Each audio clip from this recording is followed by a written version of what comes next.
వాగ్దానం. భూమి తిని ఆకాశ తిని తయారుతుంటది దేవుడే.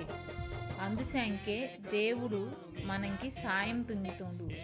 కీర్తన పుస్తకము 124 కీర్తన 8వ వచనము.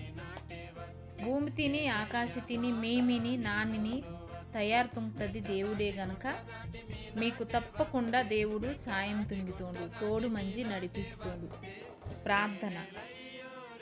అయ్యా ఏసయ్యా, ఇద్దో ప్రవ్వా, ఈ మాట క్యాంజని నీ పిల్లంకందరికీ తోడు మందా, ஒரு కుటుంబకింకి తోడు మందా, ஒரு తుంగని పణిగింకి నీ దచ్చన ఖైదీని సాపి ఒరికి సాయం తుంగోరే మున్నెడికి నడిపిసా. ఏసయ్యతి పిదెరితి ఈ మాట అంతా తలపొరమినం తండ్రి. ఆమెన్.